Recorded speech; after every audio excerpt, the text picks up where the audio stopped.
Frères et sœurs, j'espère que vous allez bien. On se retrouve en ce début de trêve internationale avec une vidéo qui, je pense, sera un petit peu longue, mais bon, assez légère, un peu moins stricte et corporate comme ça a pu être le cas récemment. J'ai fait une vidéo du coup hier pour parler des top joueurs de la saison qui ont porté le Barça. Il y aura la vidéo demain, la suite, avec les joueurs qui ont un peu floppé en ce début de saison. J'aurais pu parler de d'autres choses aussi, hein. J'ai parlé de Iniesta récemment, sa retraite. J'aurais pu parler de Chesney et le fait qu'il fume des clopes et que tout le monde soit choqué. Comment ça se fait qu'un gardien du Barça professionnel fume des cigarettes à son grand âge? Je pense que vous êtes un petit peu naïfs, les frères, hein. Dans le football, si vous saviez tous les joueurs de foot qui fument, et surtout ceux dont on n'est même pas au courant, des icônes, des légendes, les meilleurs joueurs de l'histoire du football qui fument aussi, je pense qu'il y en aura qui seraient un petit peu surpris. C'est un sujet qui est un petit peu tabou, hein, comme si un mec comme un goal, un gardien, une légende comme Buffon n'avait jamais fumé de sa vie, par exemple, alors que c'est un des plus grands fumeurs de l'histoire du football. Mais bon, c'est pas le seul, il y en a plein dans ce cas-là. Parenthèse fermée, on va parler de choses un peu plus légères, comme je disais. C'est même un sujet, c'est même une vidéo qui sera consacrée sur le mercato du Barça. Là, dès le 10 octobre, le jour des numéros 10, on va parler du mercato 2025 dans 7-8 mois du Barça désormais. Et c'est une idée qui m'est venue récemment, là, il y a quelques jours de ça, quand j'ai vu les premières rumeurs, encore une fois, un énième retour éventuel du feuilleton Neymar qui pourrait revenir prochainement. Apparemment, on a eu des échos de la presse comme quoi Laporta voulait faire un coup vraiment mercato avec le recrutement d'une superstar mondiale dans son projet sportif, à savoir soit Haaland, soit Neymar sur le marché. Et ensuite, le jour d'après, on a eu l'officialisation de l'allègement plutôt, de la sanction de Paul Pogba pour dopage, qui va être normalement sur le marché prochainement en mars 2025. Et ça m'a fait penser à quelque chose. Je me suis dit, puisque le Barça, le FC Barcelone, est champion du monde des recrutements gratuits de joueurs libres, je me suis dit, est-ce que on pourrait pas faire une vidéo avec les joueurs, les cibles que le Barça, les bonnes affaires en fait, des joueurs que le club pourrait recruter l'été prochain, parce que je pense que ça va être de plus en plus fréquent de voir le Barça, mais pas seulement le Barça, hein, je pense d'autres clubs européens aussi se pencher sur ce marché des transferts des joueurs libres, parce qu'on voit de plus en plus de joueurs qui vont jusqu'à la fin de leur contrat, que ce soit des petits joueurs comme des superstars. On a eu Mbappé récemment, on a eu Messi en 2021, même si c'était un petit peu forcé. Et il se trouve qu'en 2025, il y a une liste de joueurs, les amis, que je vais vous montrer, hein, une liste de joueurs importants, des cracks mondiaux, hein, des superstars de tous les côtés, qui arrivent en fin de contrat en juin prochain. Donc je pense qu'il y a pas mal d'affaires. Donc je pense qu'avec un club comme le Barça, qui adore récemment, qui n'a pas les moyens financiers de faire des gros achats et qui adore se pencher sur les joueurs libres, et tous ces joueurs qui sont assez jeunes ou pas, hein, il y a vraiment de tout, vous allez voir, de 23, 28 ans, des joueurs qui sont à leur prime, des jeunes joueurs aussi, 24 ans, des joueurs à leur prime, hein, clairement, comme Trent Alexander-Arnold par exemple, 26 ans, des joueurs de 24 ans comme Jonathan David, que le Barça justement a commencé à pister selon la presse récemment. Donc tous ces joueurs-là, je voulais en parler parce que personnellement, moi, les rumeurs de transfert du Barça, ça y est, maintenant je suis un petit peu moins naïf, hein, je ne crois plus au 1 pour 1 prochainement qui pourrait arriver et changer drastiquement les mercatos du Barça. Je pense que quoi qu'il arrive, même si oui, le Barça va faire 1 ou 2 achats intéressants, comme ça a été le cas récemment avec Olmo, etc., je pense malheureusement que le Barça va continuer à souffrir un petit peu économiquement et que c'est pas impossible qu'on ait des transferts au rabais. Après, ça veut pas dire que parce que c'est un transfert gratuit et libre que c'est une bonne affaire. La preuve, récemment, on a eu des transferts gratuits ou pour très peu cher, comme ça a été le cas récemment pour Oriol Romeu. À l'époque, le Barça, et c'est encore le cas, hein, avait vraiment besoin d'avoir un numéro 6. En effet, c'était une urgence dans l'effectif d'avoir un vrai numéro 6. Et le Barça s'est tourné sur un joueur presque gratuit, mais bon voilà, on a vu comment ça s'est passé. Donc qui dit joueur gratuit ne veut pas forcément dire bonne affaire, loin de là. Il faut forcément regarder les postes dont le Barça a besoin, les joueurs qui sont encore du coup en bon état, parce qu'il y a peut-être aussi des raisons pour lesquelles ils sont en fin de contrat, hein. Ça arrive très souvent, hein, qu'ils sont en fin de contrat parce qu'ils sont trop âgés ou simplement en fin de cycle. Et vous allez voir justement que c'est le cas pour plusieurs d'entre eux, même si ce sont des joueurs, des légendes du foot Ball. Donc voilà, en sachant que les récentes rumeurs concernant le Barça en termes de besoins mercato, on a parlé du latéral gauche, on a parlé du latéral droit, je parle de la presse, hein, Sport, Mundo Deportivo et le reste. On a parlé évidemment du numéro 6, toujours pas de pointure à ce poste-là. On a parlé de l'ailier gauche avec Nico Williams. On a parlé aussi du numéro 9, ça c'est important parce que Lewandowski 36 ans. Et on a parlé évidemment du gardien de but, avec la blessure de Ter Stegen, ça fait quand même 5-6 postes. On n'a pas parlé de milieu de terrain, ça c'est vrai. Donc si je fais le compte, ça fait gardien de but, arrière droite et arrière gauche, milieu défensif, numéro 9 et ailier gauche. Ça fait quand même 6 joueurs, enfin 6 postes à fournir, à renforcer, avec forcément des priorités plus ou moins grandes, mais croyez pas, avec les finances du Barça actuel, je suis sûr et certain que cette vidéo-là, hein, on va la ressortir à la fin de la saison. C'est impossible que le Barça fasse 3-4 gros achats à des postes où justement il y a des manquements aussi grands que ça. Il y aura peut-être la Masia qui va encore une fois, comme d'habitude, sauver le Barça. Mais sinon, je pense que ce sera nécessaire et indispensable de se tourner vers les joueurs qui sont le moins chers possible pour les finances du Barça. Donc je voulais quand même parler de 10 joueurs. J'ai fait une liste de 10 joueurs parmi tous les joueurs qui seront disponibles. Et je commence par vous montrer la liste des joueurs, les frères, hein. Et là, si vous me dites que c'est pas du lourd, Trent Alexander-Arnold comme joueur ayant la plus grosse valeur marchande sous contrat jusqu'à 2025. Leroy Sané, Mohamed Salah, 33 ans l'année prochaine, hein, 92.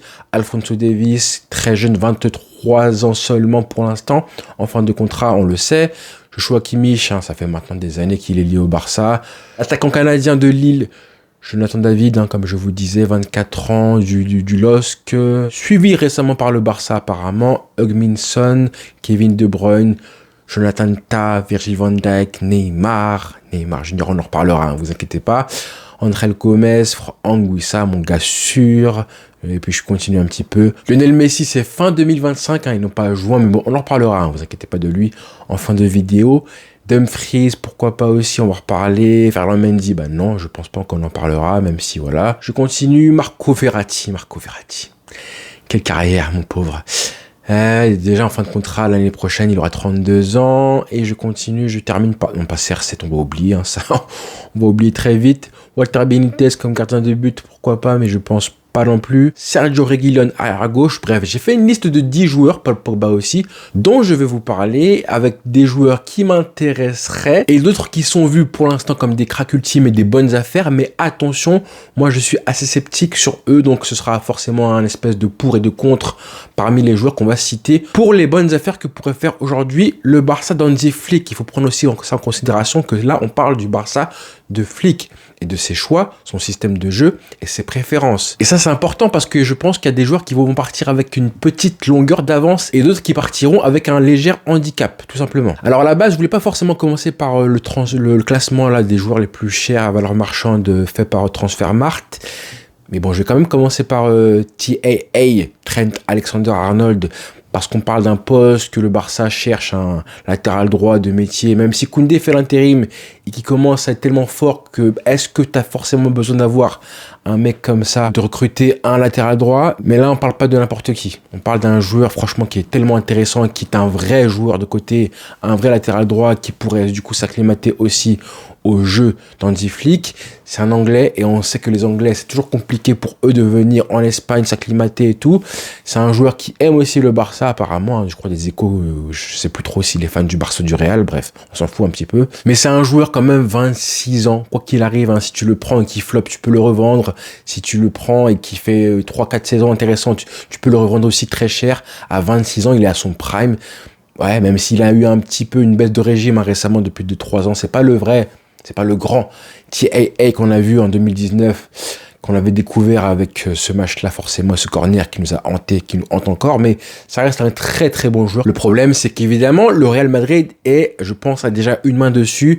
Évidemment, avec ce qui s'est passé avec Carvajal, il leur faut un latéral droit très vite et de façon urgente. Et les premières rumeurs déjà prétendent qu'il est déjà sur les côtes du Real Madrid, donc je pense malheureusement qu'il ira au Real. Donc c'est un peu dommage pour le Barça parce que lui, je pense que ça aurait été judicieux de priver un renfort au Real Madrid. Là, du coup, ils vont l'avoir gratuitement. Ça fait du mal. Donc oui, j'aurais voulu ce transfert-là, mais malheureusement, je pense que c'est mal parti. Ensuite, deuxième joueur que je pense c'est intéressant pour le Barça de se plonger dessus, c'est évidemment Jonathan Tah, en défense centrale parce que lui, du coup, il a été cité parmi les pistes du Barça l'an prochain. Apparemment, Flick le veut, le connaît forcément vu qu'il a joué, enfin, qu'il joue encore en Bundesliga. Il a de l'expérience avec lui. Il joue aujourd'hui titulaire avec son club à Leverkusen. Ça, c'est important de le dire. Excellent défenseur, 1m95, véloce, très rapide aussi, agressif dans les duels, que j'aime beaucoup. Moi, on le connaissait depuis très très longtemps. À l'époque, il avait 18 ans, 19 ans.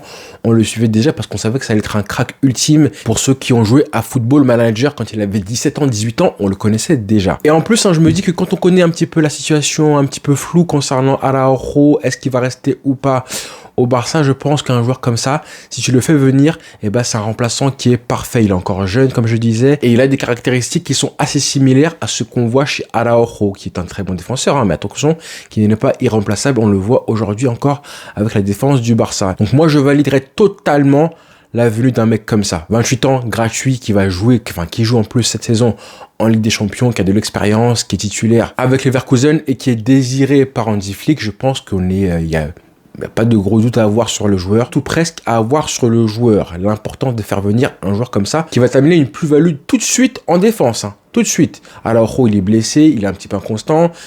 Christensen est très fragile aussi. Là, c'est un joueur qui est très rarement blessé en plus. Donc, perso, je le mettrais comme priorité numéro 1 parmi tous les joueurs libres sur le marché pour le Barça. Monsieur Jonathan Tah. Ensuite, Leroy Sané. J'ai envie de revenir sur le classement de Transfermarkt. Leroy Sané qui souvent a été cité proche, plus ou moins proche du Barça, observé par les dirigeants du Barça qui voulaient un ailier droite, un ailier gauche. Bon là à droite on a Lamine Yamal, donc c'est bouché, et comme je pense comme doublure ce serait un petit peu trop cher en termes de salaire d'avoir un mec comme ça. Je pense que c'est pas une bonne chose. Si tu le fais venir, c'est pour être titulaire, donc à droite c'est mort. À gauche, je pense qu'on pourrait trouver mieux. C'est pas que j'aime pas Leroy Sané, je trouve que c'est un super joueur. Certes, il a des petites lacunes, mais je pense qu'à son âge, 28 ans cette année et 29 ans l'année prochaine, c'est l'âge où les ailiers, comme les purs ailiers, comme lui, je ne parle pas des ailiers qui, à force que l'âge avance, vont revenir vers l'axe, comme c'était le cas pour Neymar, pour Messi, comme Lamine Yamal, ça va lui arriver aussi. Je pense que les joueurs comme lui, comme Kingsley Coman aussi c'est pareil, comme Ousmane Dembélé, les purs ailiers comme lui, je pense qu'il y a un âge qui arrive un peu plus tôt que les autres, où le déclin s'amorce. Je sais pas si je suis assez clair, je pense que à 29 ans, on voit un petit peu un manque de percussion, en tout cas un déclin, c'est plus le mot. On voit des joueurs qui commencent à dribbler un peu moins, qui perdent un petit peu de la vitesse, et ces mecs-là, quand ils n'ont pas acquis cette espèce d'évolution de leur jeu, tu vois que le déclin commence à se faire sentir de plus en plus, et c'est un petit peu le cas pour lui. Il n'est pas encore fini, loin de là, mais tu sens qu'il est un peu moins fort qu'il y a 3-4 ans quand il était vraiment fin de son transfert à City, début de son arrivée au Bayern Munich où vraiment il était vraiment dominant. Là, tu sens qu'il est un petit peu moins bon, donc je sais pas si c'est pertinent de faire venir un mec comme ça pour le faire jouer côté gauche, alors que je pense que même si ça reste un super joueur, qu'on pourrait avoir un Nico Williams ou un autre joueur dominant à ce poste-là. Après, le faire venir, c'est risqué. Encore plus avec un gros salaire qui lui serait fourni quoi qu'il arrive. Lui, c'est vraiment un gros salaire. Si tu le fais venir, c'est pour être performant tout de suite. À 29 ans, il va te sortir 1-2 bonnes saisons peut-être. Mais pas plus, je pense pas. Ce serait un peu compliqué. Pareil pour Mo Salah. Mo Salah, 32 ans, aussi fort soit-il. Je pense que là, il a tellement fait des choses intéressantes à Liverpool que je le vois partir moi tranquillement à 33 ans l'année prochaine en Arabie Saoudite. Pas forcément utile de le faire venir avec Lamine Yamal devant lui. Et Mo Salah, si tu le fais venir à Barcelone, c'est pareil, c'est un salaire qui sera XXL. Donc un salaire comme ça sur le banc, c'est pas logique du tout. Ensuite, Alphonso Davies. Alors lui, c'est intéressant parce que j'ai envie de croire que le Barça devrait faire un petit coup au Real Madrid. On sait qu'il est lié, qu'il est apprécié par le Real. Que le Real cherche aussi un latéral gauche. Ils ont certes Ferland Mendy, mais Ferland Mendy est en fin de contrat du coup. C'est pour ça qu'il est aussi présent dans le tableau des joueurs en fin de contrat en 2025. Donc je pense que le Real va se pencher sur lui. Sauf que le Barça aussi, je pense, devrait se pencher sur un latéral gauche. Et Connaissant Hansi Flick et le passif qu'ils ont entre les deux, hein, Davis et Hansi Flick, il y a un coup à faire. 23 ans seulement, encore en très bonne forme. Je pense vraiment qu'il faudra se pencher sur ce cas-là parce que Alejandro Balde, aussi fort et aussi bon, aussi fort et aussi prometteur soit-il, il montre encore, je pense, des lacunes qui pourraient faire du tort au Barça pour l'instant. Donc Alphonso Davies, ce serait aussi une bonne affaire d'avoir Alphonso Davies et Balde à ce poste-là. T'es tranquille, T'es vraiment tranquille. Et perso, j'ai pas envie de voir le Real Madrid qui se pointerait avec un 11, Alphonso Davies à gauche et Trent Alexander-Arnold à droite. Ensuite, Joshua Kimmich. Alors lui, forcément un cas intéressant avec les rumeurs qu'on a eues depuis maintenant 1-2 ans, à l'époque même quand Xavi était là. Joshua Kimmich, il aura 30 ans l'année prochaine, il sera en fin de contrat et je sais pas s'il prolongera. Il y a aussi une affaire de sous à ce niveau-là. Mais je pense que lui, son heure est passée. Dans le sens où maintenant on voit que le Barça est assez fourni au milieu de terrain avec ces joueurs qu'on a qui percent, Bernal qui est absent et Casado qui progresse. Kimmich, 30 ans l'année prochaine, même si c'est un joueur qui est top 10 à son poste mondial, je me demande si c'est une vraie plus-value à l'heure actuelle l'année prochaine avec les joueurs du Barça qui vont continuer à progresser, etc.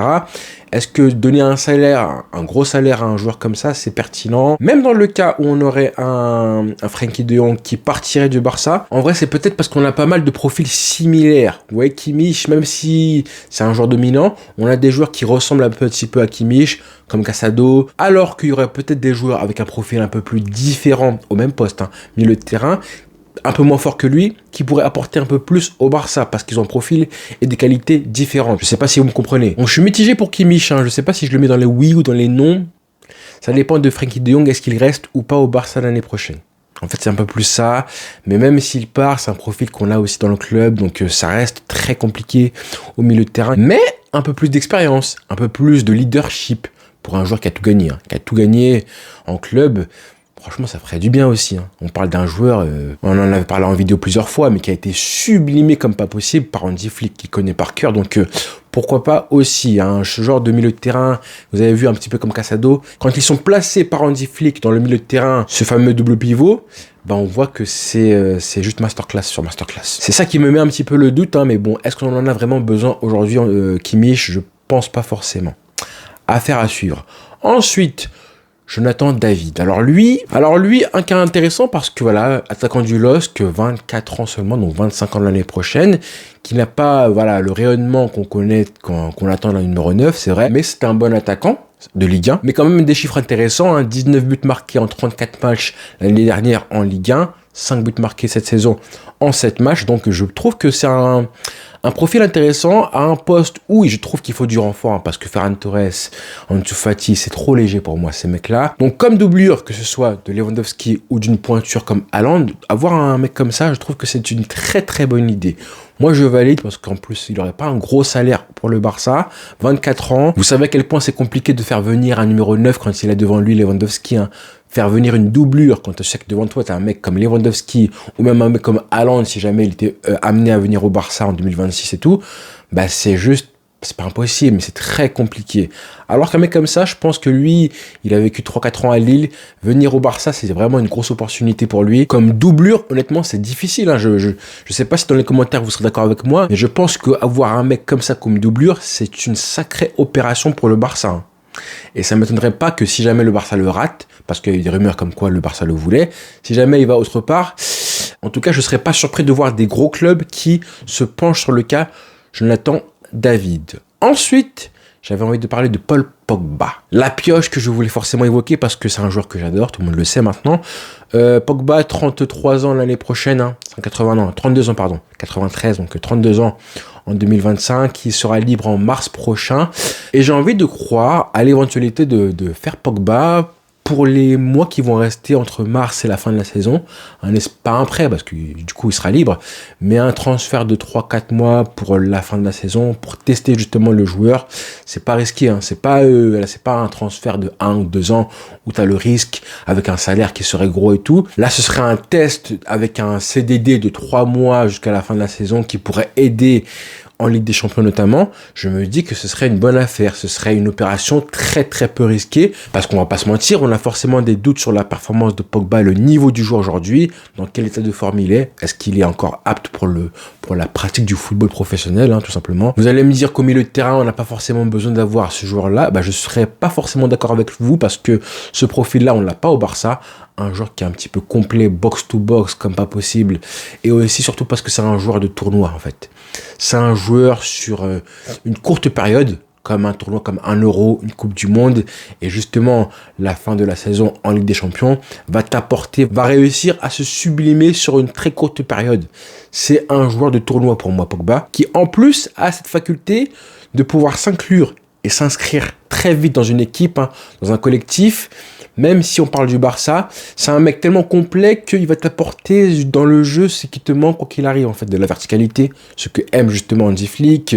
Balle au pied, c'est un tueur, on le sait techniquement aussi. Ce qu'il ajoute techniquement à une équipe, ça peut être intéressant. On le sait qu'il est aussi irrégulier, qu'il va manquer des choses et faire des petites boulettes, ça peut arriver aussi en cours de match. Mais l'apport d'un Pogba, c'est pas négligeable. Alors j'ai vu les rumeurs qui concernent le fait que l'OM l'a approché, etc.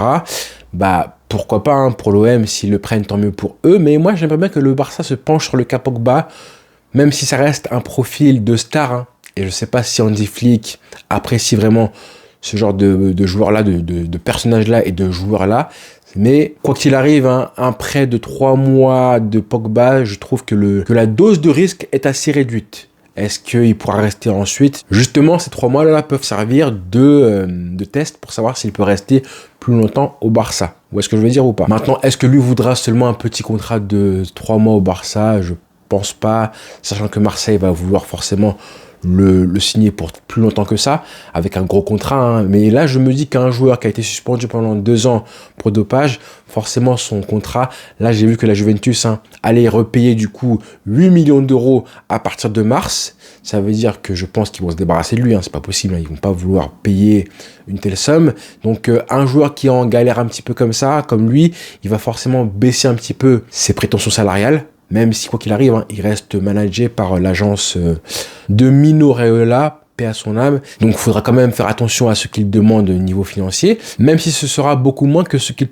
aurait touché à la Juventus. Mais les mecs, franchement, Pogba, moi, j'aime trop. J'aime beaucoup le joueur, et je pense que s'il y a un moment pour le faire ou jamais, c'est maintenant. Je pense, il aurait dû venir au Barça à l'époque, en 2016. Je pense que 2016, là, le choix qu'il fait en 2016, en partant, du coup, en revenant à Manchester United, ça a été le déclin de sa carrière sportive en club. C'est vraiment à ce moment-là qu'il aurait dû venir soit au Barça, soit au Real Madrid, parce que le Real le voulait aussi, mais qu'il voulait un salaire énorme, alors qu'il était presque sur le toit du monde. Il était parti, pourquoi pas, pour être dans les 3 ballons d'or. Il a perdu une finale de C1, c'est vrai, face au Barça en 2015. S'il peut nous la faire gagner ensuite, 10 ans plus tard, ce serait cool, pourquoi pas. Parce que vraiment, j'insiste, Pogba, sur une courte durée, sur le temps d'un championnat, quart finale et tout, il va te faire gagner un match ou 2, ça peut te changer du coup un destin complet. Et ouais. Donc moi, Pogba, je suis plutôt pour, même si je pense malheureusement que le Barça ne fera pas le premier pas pour devancer l'Olympique de Marseille. Mais bon, j'aurais aimé. Ne serait-ce que pour tester le joueur et voir éventuellement si on peut lui fournir un contrat ensuite en juin 2025. Ensuite, Neymar Junior. Alors Neymar, bon écoutez, que vous dire, il aura 33 ans en février prochain. Et Neymar, c'est le feuilleton qui revient tout le temps. J'ai envie de dire que Neymar, là, on est à un moment où c'est maintenant ou fait ou jamais. Et c'est pas quelque chose à prendre à la légère, parce que avec Laporta qui, je pense, veut redorer un petit peu son image, et la fin de mandat qui arrive bientôt pour lui, je pense vraiment qu'il pourrait se pencher sur lui au cas où Haaland, c'est pas faisable. Donc Neymar, à prendre avec des pincettes, la rumeur Neymar. Moi, honnêtement, je suis plutôt contre, même si c'est impossible de dire à 100% je suis contre ou je suis pour, c'est impossible avec Neymar, c'est tellement il est fort, même si c'est un traître, même si ce que vous voulez, mais il est tellement fort quoi qu'il arrive, même si les blessures, etc. On a un joueur qui est tellement unique et qui nous fait rêver, qui nous fait aimer le football, que c'est impossible à dire 100% je veux de lui ou je veux pas de lui. Quoi qu'il arrive, il y a des pour et des contre, et même à 33 ans, il y a encore en nous cet espoir de revoir le grand Neymar après la perte dramatique de Messi qu'on a eu en 2021. Mais j'ai envie de croire que, déjà, la première chose, c'est pas du tout un joueur qui est fait pour Hansi Flick. Ça, faut le savoir, c'est une star, c'est une superstar mondiale. Hein. Et on sait qu'Hansi Flick, il veut un collectif avant tout. Quand on voit comment il met en avant Rafinha, qui est aujourd'hui le Brésilien anti-star, vraiment antagoniste de Neymar, avec tout ce que Neymar symbolise autour de lui, à savoir le bling bling, le numéro 10 dans le dos, le show, enfin voilà, le ballon d'or, etc. On a un Rafinha qui n'est pas un soliste comme Neymar, qui est un joueur d'équipe. Contrairement à Neymar, qui est un joueur où tu dois faire une équipe autour de lui, la Rafinha, il te bonifie plus le collectif. Donc Neymar, je pense pas que c'est un joueur pour Hansi Flick, même si moi, honnêtement, je change d'avis tous les jours. Hein. Comme je vous dis, il y a des jours où je suis plutôt pour que Neymar revienne au Barça. Aussi parce que voilà, ce serait une manière de gommer ce qui s'est passé en 2017. Que Laporta, je pense aussi, a envie de passer pour le héros qui aura réussi à faire en sorte que l'histoire entre le Barça et Neymar se termine mieux que ce qui était prévu après 2017 et Bartomeu. Vous voyez un petit peu hein, la volonté de Laporta de gommer, de faire passer Bartomeu encore plus pour un clown, et en gros il passerait encore plus pour le héros. Bah, je pense que ça va aussi entrer en compte. Maintenant Neymar, 33 ans, comme je vous disais, dans quel état il va revenir, on le sait pas. Est-ce qu'il est encore motivé pour le football européen, on le sait pas. Est-ce qu'il a grandi, est-ce qu'il a enfin mûri et pris conscience que maintenant c'est maintenant ou jamais pour sa carrière, qui est en chute libre, et que ce sera la dernière chance de sa vie pour ne pas être officiellement le plus gros gâchis de l'histoire du football. Est-ce qu'il est motivé pour ça? J'ai envie de croire que même Messi, 39 ans, c'est encore plus fiable que Neymar aujourd'hui. Neymar, il y a trop d'inconnus, il y a trop de zones où on ne sait pas vraiment où il en est, physiquement notamment, on ne sait pas. Hein. Pour moi, impossible de répondre Neymar oui ou non aujourd'hui. Juste impossible. Ensuite, Kevin De Bruyne. Alors lui, je vais aller vite sur lui parce que là, malheureusement, Kevin De Bruyne, 33 ans, 34 ans l'année prochaine, lui, c'est vraiment le symbole d'un joueur que je pense qui est en fin de cycle, qui est encore à un niveau évidemment incroyable, mais on voit qu'il se blesse de plus en plus déjà. On voit qu'il est de plus en plus blessé, bon voilà. Et en plus, mentalement, je pense qu'il arrive au bout du rouleau. On le sent lassé, fatigué avec la Belgique. On voit qu'il hésite de plus en plus entre arrêter la sélection ou pas. Là, c'est vraiment le syndrome du joueur qui va finir en Arabie Saoudite dans 8 mois. Vous allez voir, ça se voit, ça se sent. Ça aurait été top, hein, il y a un an de ça. Si vous m'avez dit De Bruyne en 2023 à la place de Gundogan, hein, voilà. J'aurais dit oui pour à 100%, c'est mon joueur préféré en Europe aujourd'hui, mais je pense que 33, 34 ans, là, il arrive vraiment au bout du rouleau, mentalement, même si tu le mets au Barça aujourd'hui. Je pense que mentalement, si vous le mettez au Barça l'année prochaine, il ne sera pas à 100%, il ne sera pas impliqué à 1000% comme il l'est aujourd'hui à City. Donc c'est dommage hein, parce que je pense que le train est passé pour Kevin De Bruyne pour le voir dans un top club historique hein, comme le Real ou le Barça, parce qu'il aurait mérité de terminer, je pense, avec un ballon d'or, au moins un gros trophée légendaire comme ça. Et au moins il aura pris la C1 avec City. Ensuite, Virgil van Dijk. Lui aussi, quand même, je trouve que c'est intéressant. 34 ans l'année prochaine, 91 ans, il est né. Mais bon, on a déjà parlé de Jonathan Tah. Donc, Van Dijk ou Tah, à l'heure actuelle, forcément, Van Dijk est quand même un poil au-dessus, malgré ses blessures au genou, enfin, sa grosse blessure au genou, 34 ans l'année prochaine. Mais, donc, lui, honnêtement, profil très intéressant. À voir quelles sont les préférences et les choix dans les flics entre Van Dijk et Tah. Pour moi, je validerais complètement entre les deux. Hein. Si vous me dites l'un ou l'autre, je valide à 100%. Pas les deux forcément, mais l'un ou l'autre, ce serait vraiment une très belle opération pour le Barça, même à 34 ans pour Van Dijk. L'avantage de Tah qui, lui, a 29 ans l'année prochaine. Donc là, c'est aussi une donnée à prendre en compte. Et sinon, pour les autres joueurs intéressants à suivre, on aurait pu avoir Sergio Reguilón, mais bon, je pense que c'est mieux de se pencher sur Alphonso Davies, hein, de loin. Pour le poste de gardien de but, on a Walter Benitez, 32 ans l'année prochaine, c'est un petit peu vieux. Je pense que à la Masia ou même parmi les jeunes joueurs, ce serait quand même mieux de prendre un gardien de but qui a 21-22 ans, qu'on prépare à prendre la relève du numéro 1 à l'avenir, comme on l'a fait avec Ter Stegen il y a 10 ans de ça. Donc ce que je pense pour le gardien, c'est qu'il faut prendre un jeune joueur et non pas un joueur en fin de contrat un petit peu défaillant. Et si on fait le compte, hein, j'avais dit 6 joueurs en début de vidéo. Du coup, le gardien de but, on l'enlève parce que je préfère un jeune joueur et non pas un gardien libre en fin de carrière.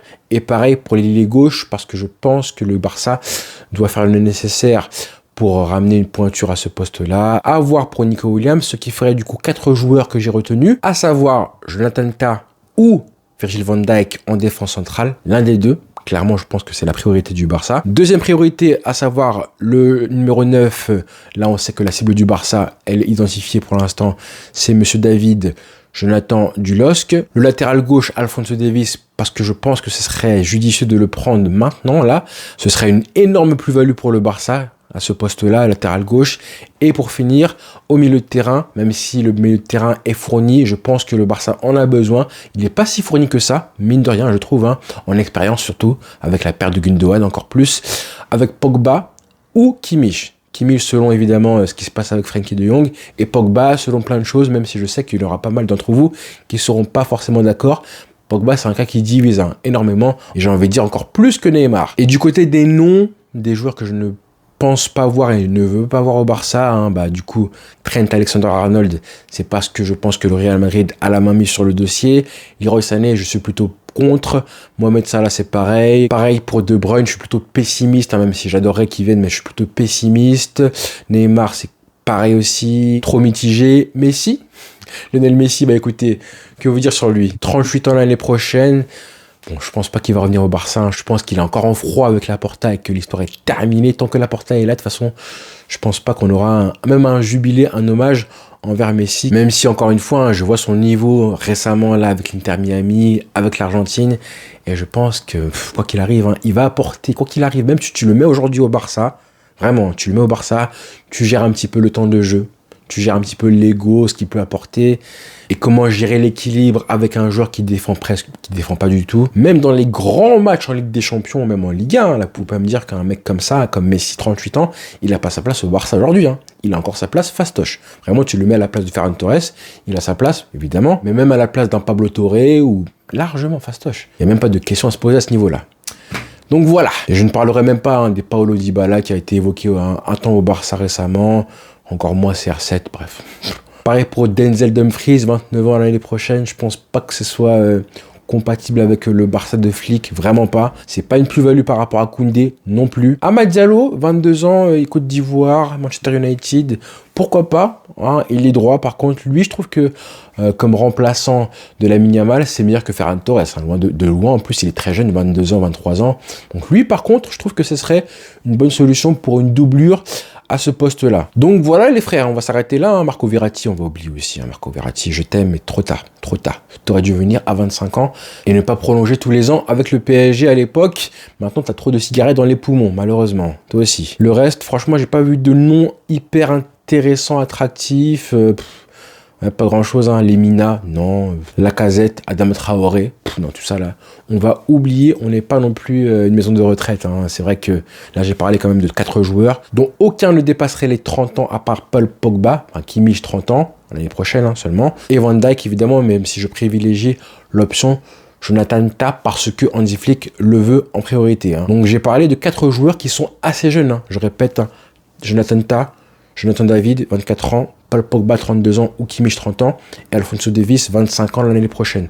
Donc ça reste des très bonnes affaires, selon moi, à 0 €. Je le répète, 0 €, et des salaires qui seraient, je trouve, assez soft. À part, je pense, pour Alphonso Davies, ça aussi, ce sera une donnée importante pour justement la concurrence des clubs comme le Real Madrid. Donc voilà pour les noms et la vidéo que je voulais faire en ce jour. Je vous remets un petit peu la liste hein, des joueurs qui seront en fin de contrat en 2025, c'est intéressant. Dites-moi en commentaire hein, si vous avez des pistes, des joueurs que vous appréciez et que vous aimeriez voir au Barça. Attention aussi, comme je dis, au salaire, ça c'est important. Et aussi aux souhaits, aux vœux, au profil d'Hansi Flick, ce qu'il aime en général, à la concurrence qui serait présente au Barça actuellement. C'est une donnée qui est aussi à prendre en compte. Donc voilà les frères pour la vidéo du jour, elle était très longue, mais comme je vous ai dit c'est la trêve donc on a du temps et on fera que des vidéos presque comme ceci. À part les débriefings qui vont je pense arriver dès demain, dès ce soir on verra, selon ce qui se passe avec les sélections. Voilà les frères, dites-moi en commentaire encore une fois ce que vous en avez pensé et rendez-vous très vite.